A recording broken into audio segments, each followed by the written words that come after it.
Well, before I begin, let me tell you, thank you very much for coming in the office and doing that visit. I really appreciated it, and I appreciate the work that you do. I think I follow most of your articles. So when Nick suggested visiting with you, I said, that's great. That's great. I think this president has had some incredible accomplishments when you look at for recreation and for true conservationists. When you look at, he single-handedly delivered the great American Outdoors Act. That thing was dead without him stepping forward and saying, let's do it, and then, driving Congress to introduce legislation and then pass it. I think that will be one of his biggest legacies certainly in the recreation space. And then, the efforts that we made here of expanding hunting and fishing. I think we've now opened over, 4 million acres to new opportunities or expanded opportunities. We just are finalizing concession policies for fish that I think will lead to other better recreational opportunities in the future in parks. We've done so much for public access. We've driven hard on, promoting the opportunity to ensure that, with the Dingle Act now, land is open to hunting unless it's posted. We've set a clear policy that all exchanges of land or transfers or sales we need to think about the recreation and access component before we make those changes. And I think those things will all stand the test of time. So I'm really, as we come to a close here, I'm, in reflection, really believe I was fortunate to work with the president who, wanted to be, really set a positive position for stewardship conservation, working with states, focusing on hunters and anglers and recreational activities. And he's done that in a way that's really going to be second to none over time, I think. Yeah, I'm probably one of the few in media who can see that with a clear head. Exactly. That's completely true. If you guys had 4 more years, what would have been your priorities? What would you have focused on? I think a big priority would have been implementing the Great American Outdoors Act, making sure that $900 million a year for the Land and Water Conservation Fund got out and was distributed on time and properly, and then really use that money to take care of our parks and infrastructure at our wildlife refuges, and then really focused on ensuring that we were serving the people better with these great opportunities. And so that would have been a clear focus. It's one of those obvious focuses. First terms, in my opinion, you spend a lot of time addressing some of the prior administration's work. I call that pulling weeds. And then you're planting seeds. But those seeds really take root and grow and flourish really, in the third, fourth, and then in that second term if there is one. And so I think you would have seen, real tangible results of our collaboration with states working well on the landscape. You would have seen the results of driving forward with a very thoughtful approach to, the management of our forests and of our rangelands, addressing catastrophic wildfire.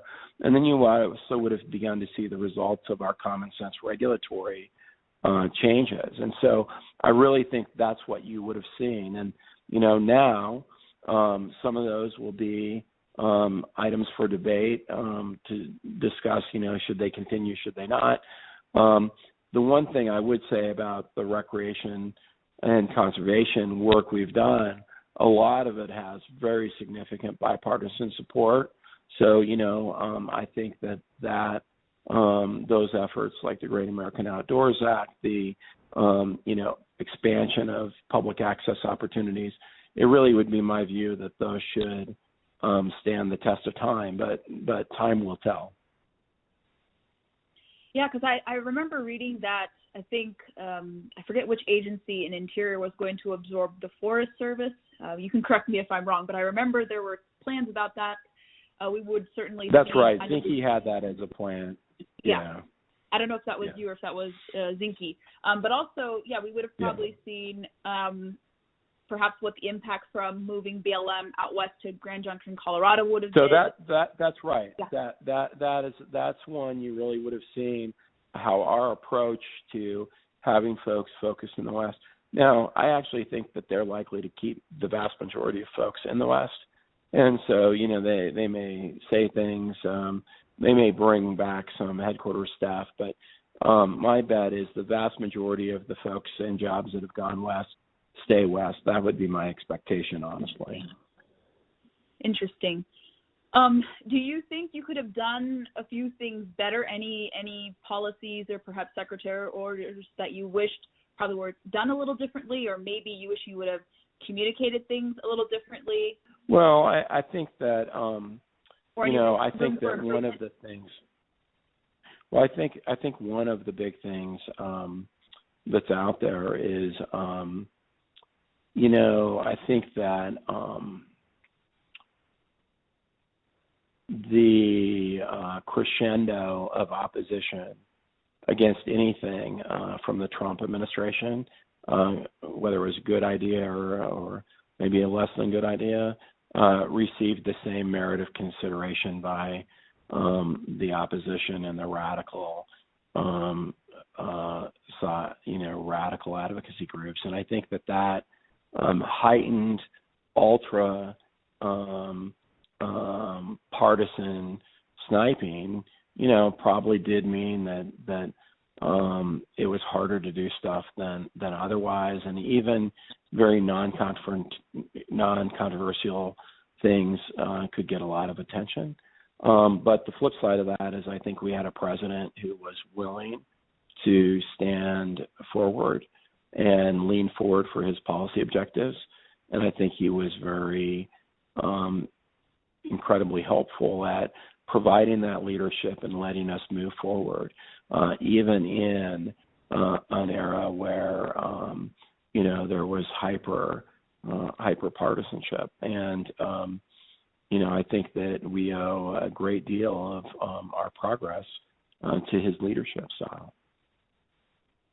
Yeah, especially as being a non-sportsman, a lot of people I talked to out west across the firearms industry, hunting, fishing, shooting sports, even people who didn't necessarily support him, they were very astonished to hear that all these advancements were made under you and your predecessor, Zinke, just because I think people recall back to the Obama years when so many conservation stakeholders were shut out of the conversation. They never really had a say at the table. That's right. And that's what I focused on in my reporting. Not so much, patting the back of the administration, but I felt that so many of my colleagues in media didn't do that, and that's so dishonest. Like, you have to set aside your personal beliefs to accurately report information. But you talk to anyone, I think, who are, working and living off the land, who have a small business that revolves around outdoor recreation, you talk to them and you'll hear a different opinion, I think, from most people on the Acela corridor and Washington. And I want to ask you a few things about kind of the future and how you feel, or if you have any feelings about perhaps the transformation of the agency, kind of your worries potentially. But something I've seen floated around, which is really interesting, it's probably going to gain traction with your successor, I believe, or who, if she does get confirmed, Deb Haaland.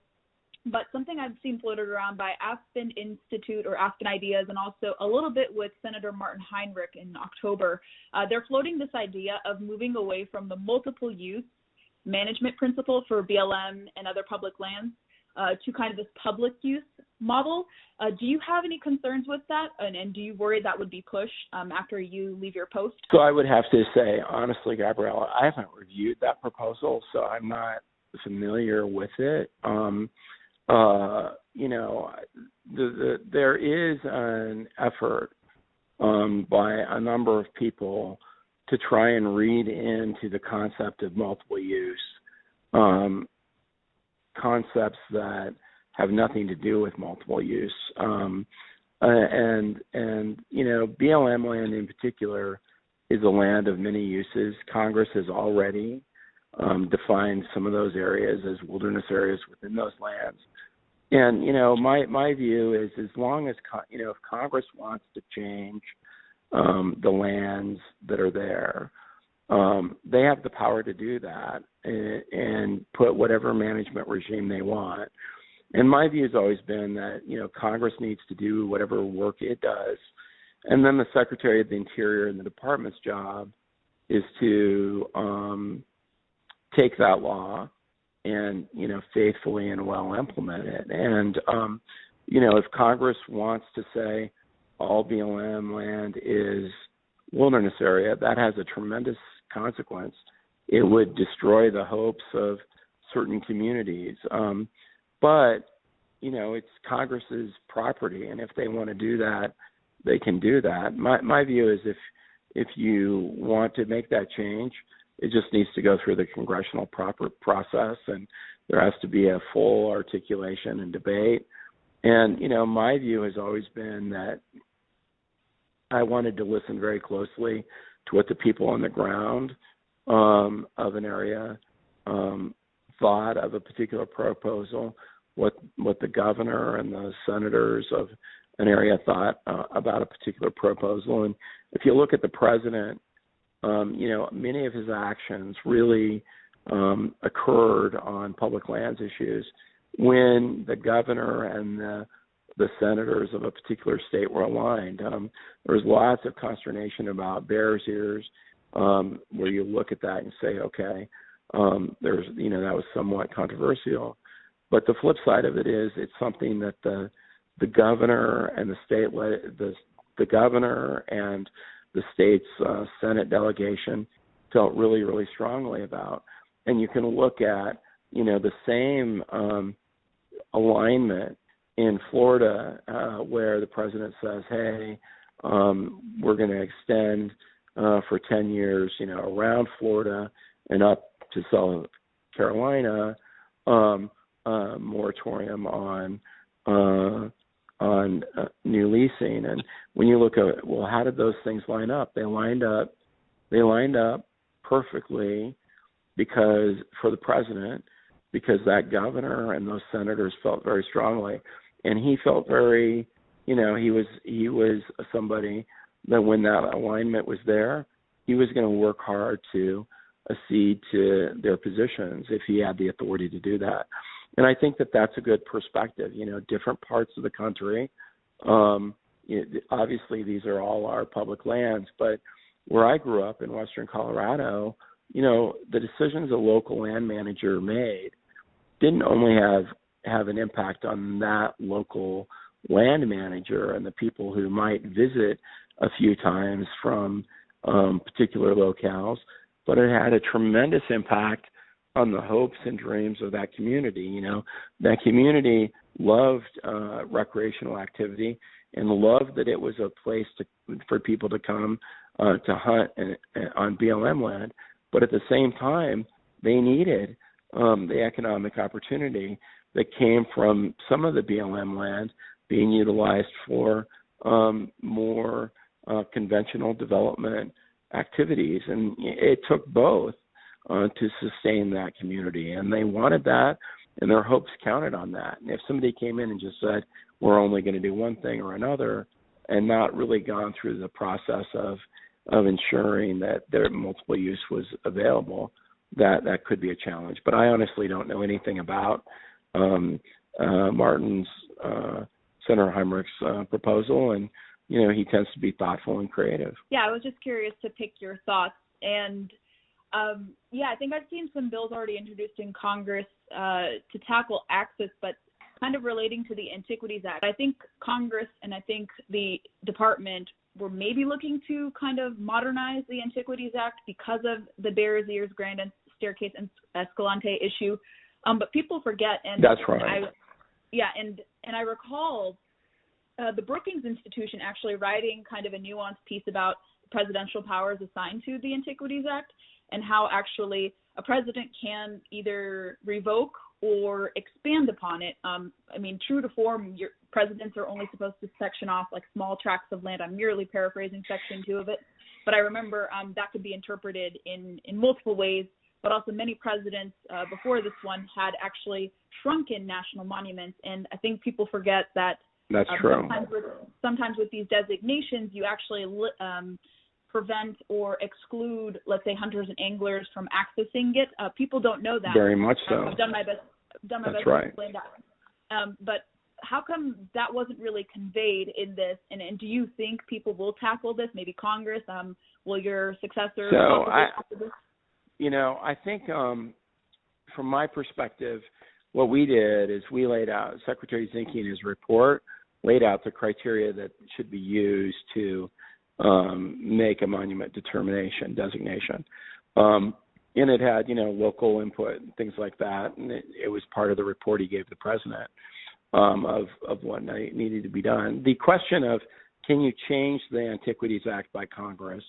My view on that is, has always been that I've always been unsure whether a president would allow that to happen, because it's a limitation on presidential authority, right? To change it, it's a very broad statute.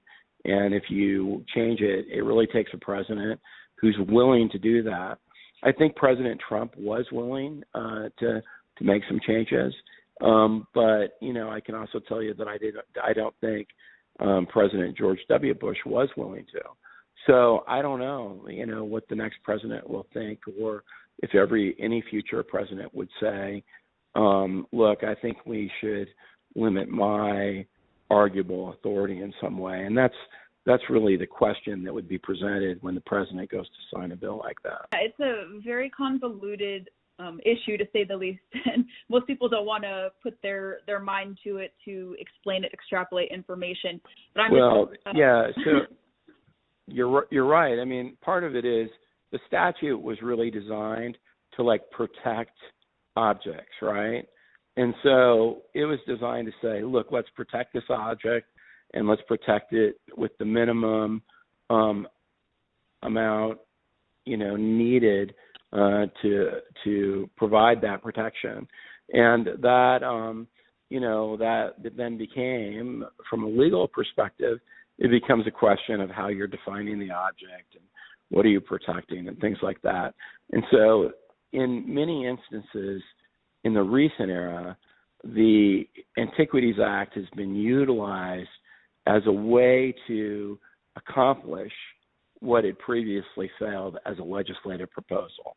And that, I think, is really what led to, grave concerns from folks like the folks in Utah and other places saying, look, this is in their opinion, this was a very big, expansion of authority in the improper way. And, that those are certainly the arguments that they made to the president, and the president agreed with those arguments and felt strongly that, there could be changes, and Secretary Zinke proposed those changes. And the president acted on them. So from my perspective, that, the executive coming in will have a perspective on that. One of the things that's sort of interesting is if what you're reading is true, that the executive president-elect plans to undo these and change them and modify them, he'll be acting in a way that, kind of raises some questions about the litigation underneath these issues, and that'll be interesting to see how that plays out. And another issue I think that many conservationists will be worried about are, one would be kind of any tinkering with the ESA reforms your agency has made. And I know you guys just put out the rule recently for the gray wolf, and a lot of people were looking forward to further modernization of Endangered Species Act protections. Do you worry that your gray wolf rule is going to hold? Is that going to be legally challenged? I've seen some challenges from radical environmentalists so far, but are you worried that obviously the rule will be challenged. And, the question is, I think 3 different administrations now will have, worked to delist the gray wolf, and the question will be, does this most recent provision get over the hurdle? And I remain optimistic that it will, but time will tell. The agency's goal was to help, and I think Congress has tried to tackle this, especially a lot of Republican members and a few Democrat members, to make it so the law actually works and lives up to its potential of recovering more than 2 or 3% of listed species. And that's really a shame that a lot of people cannot do that and tackle that issue. It kind of goes against their philosophy of wanting to be for the environment and caring about sustainability when they don't want to have that law fully realized. Yeah, I think that, people, this administration will have recovered, I think, as we leave, 17 species off of the list, which I think is more than any administration in their first term. And so that's a significant number. And, at the end of the day, each of those is a success, right? Because the entire goal of the act is to get to a point where the protections of the act are no longer needed. And there is no question from a scientific perspective with wolves that there are healthy, sustainable populations. And, we have a strong view that the states can manage these populations in a way that will not subject them to future jeopardy. And so, when we did the analysis, it came back and said, good to go. But that's hard for everybody to see at times. And, at the end of the day, the law is there to provide that minimum protection and get over that hurdle of making the 5-factor analysis and determination. We feel very good about that. We'll see where the courts come out on it. What advice would you give to your likely successor, Congresswoman Deb Haaland, in her role? Well, I think, I think here I've worked for 3 different secretaries, and my takeaway from their working for them and with me serving is, every secretary does things a little differently. And, at the end of the day, the secretary has to be guided by 3 things, in my opinion. The law, which is, whatever it is. The facts, which are whatever they are.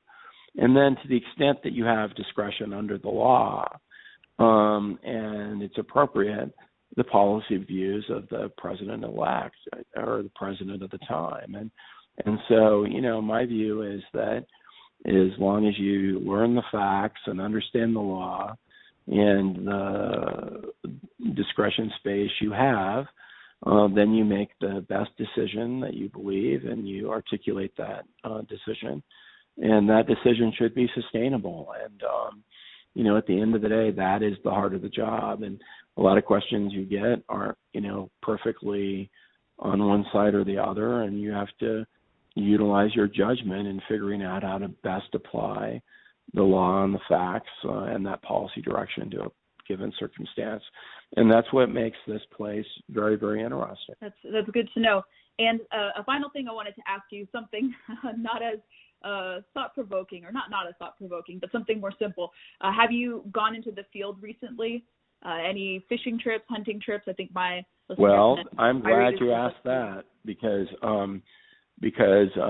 what I've done is on November 3rd, I got I have a 12-year-old lab that's been my great hunting companion.